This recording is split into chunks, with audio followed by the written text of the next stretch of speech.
बंसीपुर गांव में मोहन नाम का एक गरीब मजदूर रहता था, जो अपनी पत्नी कविता के साथ दूसरों के खेतों में काम करके जीवन गुजारता था।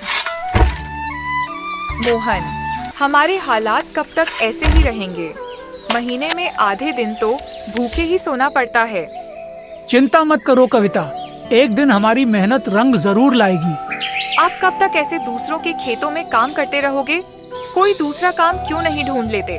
और स्त्रियों की तरह आपसे सोना चांदी नहीं मांगती, बस इतना चाहती हूँ कि दोनों टाइम भरपेट खाना मिल जाए। ठीक है कविता, मैं आज दूसरे काम की तलाश करता हूँ। मोहन जगह जगह काम के लिए पूछता है,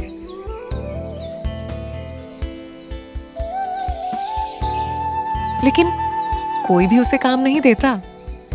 थक हार कर मोहन गांव के मुखिया के पास पहुंचा।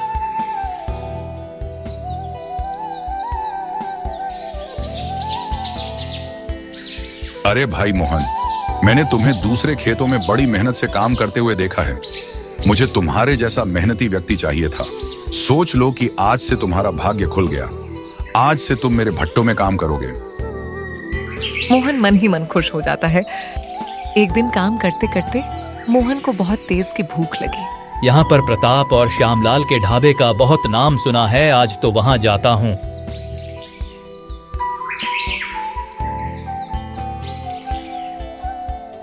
भैया, अरहर की दाल, देसी घी की रोटियां और थोड़े से चावल लगा दो, बहुत भूख लगी है।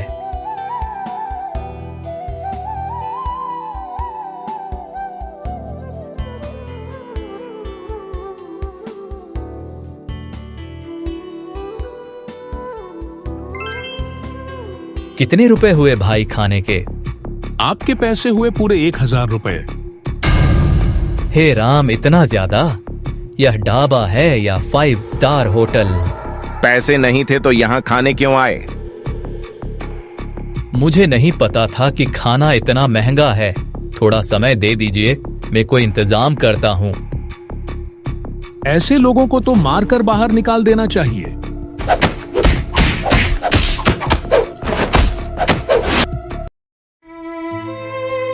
जाओ जाओ, निकलो यहां से और दोबारा नजर मत आ जाना ढाबे पर।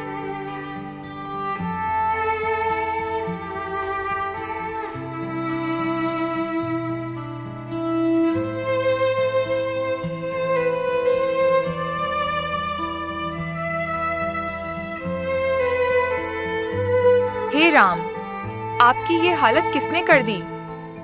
सबके सामने मेरी बहुत बेइज्जती की गई। मोहन ने कविता को सारी बात बताई।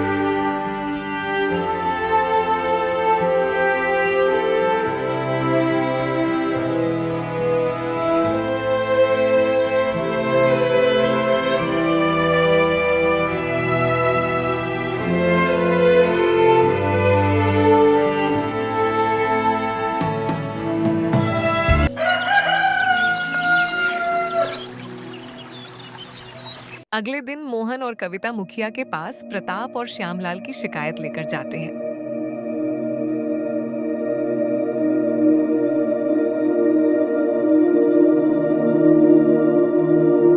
मोहन ने सरपंच को सारी बात बताई।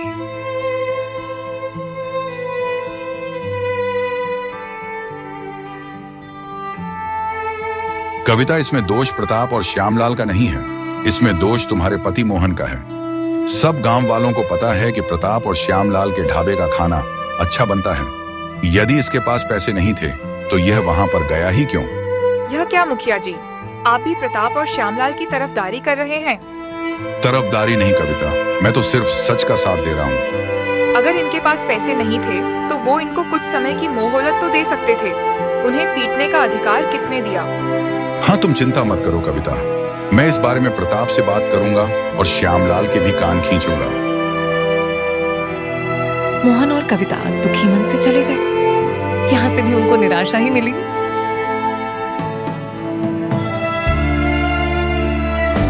मुझे नहीं लगता मुखिया कुछ करेगा।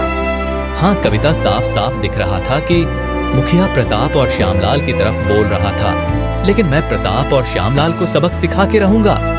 लेकिन आप करेंगे क्या? आपको भी पता है कि प्रताप और श्यामलाल कितने धनवान हैं और गांव में उनकी कितनी जान पहचान है। आपकी तो सिर्फ गांव में एक मजदूर की पहचान है। अरे हम लोगों के पास तो खुद की खेती भी नहीं है। हम तो खुद दूसरों के खेतों में काम करके अपना पेट पालते हैं। जो भी हो कविता, लेकिन मैं अब चुप नहीं रहूंगा। मैं उन्हें सबक सिखा कर रहूंगा। मोहन क्रोधित होकर घर से चला गया।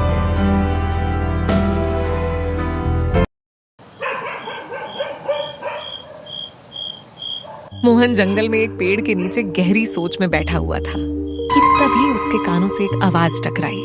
अरे भाई, कौन हो तुम? बहुत समय से देख रहा हूँ तुम यहाँ पर गहरी सोच में बैठे हो।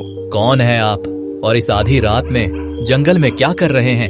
ये सवाल तो मुझे तुमसे पूछना चाहिए। क्या मतलब? मतलब बाद में जानना। तुम्हारे चेहरे से साफ साफ दिख रहा है कि तुमने सुबह से कुछ नहीं खाया है। पहले तुम खाना खा लो। इतना कहकर उस नौजवान ने मोहन के सामने एक थाली रख दी और उस थाली में सब मोहन की पसंद की व्यंजन थे। सोचो मत, खाओ खाओ। नहीं, मैं ऐसे खाने के योग्य नहीं हूँ। ये कैसी बात कर रहे हो? मुझे पता है मैं यह खाना खाऊंगा और तुम मुझसे पैसे मांगोगे। नहीं भाई, मैं कुछ नहीं लूंगा। तुम पहले खाना खाओ और फिर मुझे बताओ कि तुम किस गहरी सोच में डूबे थे। खाना खाने के बाद मोहन अपने साथ हुए अत्याचार की सारी घटना बताता है।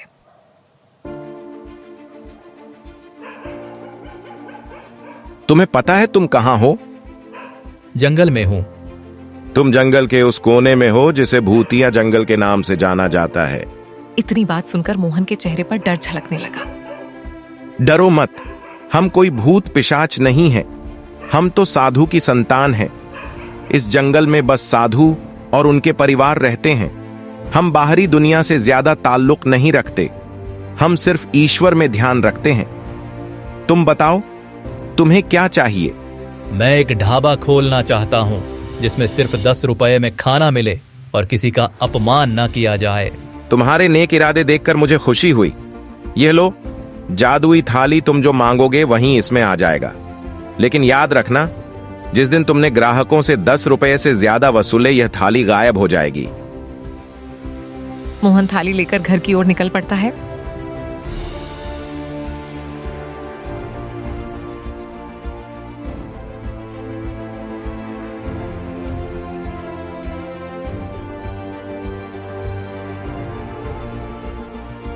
कविता सुबह से मोहन की चिंता में बैठी थी।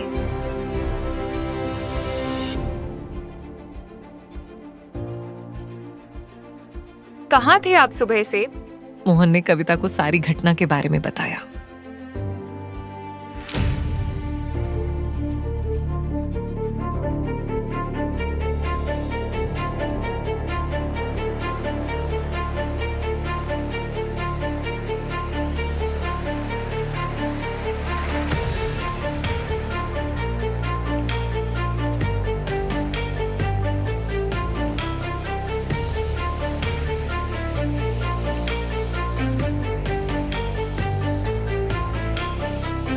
लेकिन हम ढाबा खोलने के लिए पैसे कहाँ से लाएंगे? पैसों की कोई जरूरत नहीं है कविता। हम ढाबा अपने घर पर ही खोलेंगे।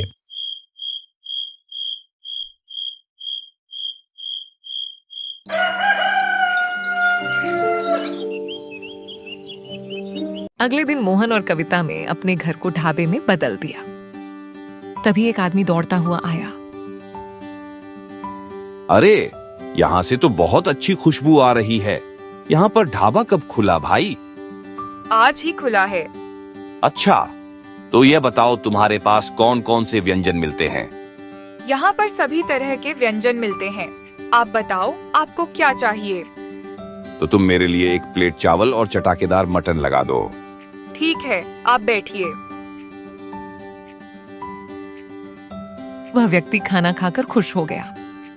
अरे वाह भाई वाह, मटन तो बहुत ही स्वादिष्ट और चटाकेदार था। मजा आ गया खाने में तो। कितने पैसे हुए? 10 रुपए। क्या कहा, इतना सस्ता?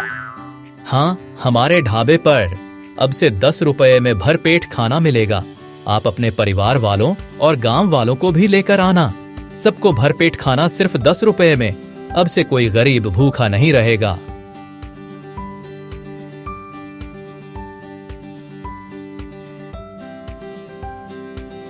कविता और मोहन के ढाबे पर लाइन लगने लगी।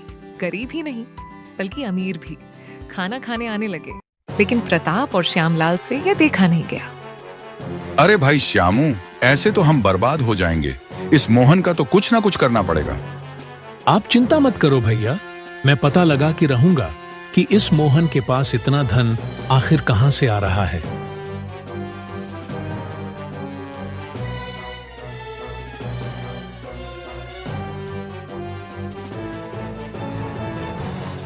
श्यामलाल मोहन का पीछा करने लग गया। मोहन जहां कहीं भी जाता, श्यामलाल उसका पीछा करता।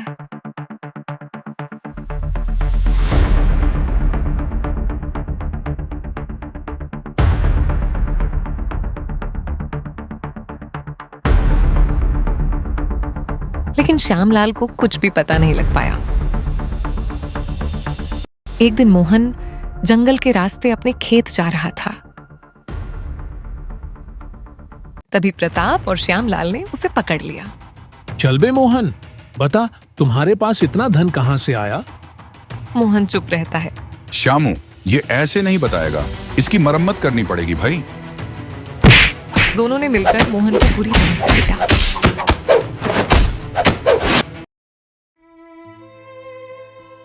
मोहन ने डरकर उनको सारी घटना के बारे में बताया।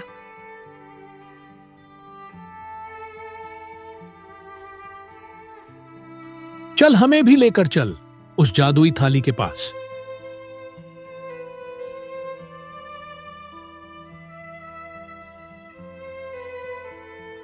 थाली के पास पहुंचते ही प्रताप और श्यामलाल थाली से अन्य प्रकार के आभूषण एवं धन मांगने लगे, लेकिन थाली में से कुछ नहीं आया।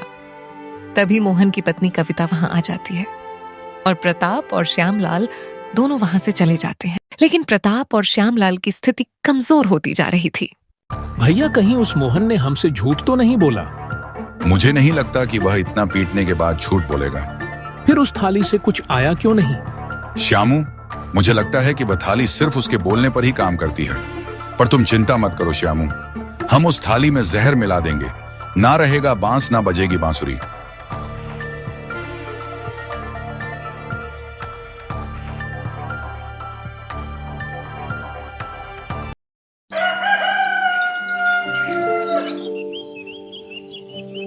श्यामलाल और प्रताप कंबल ओढ़कर मोहन और कविता के ढाबे पर जहर मिलाने पहुंच गए। लेकिन तभी गांव का मुखिया पुलिस लेकर पहुंच गया।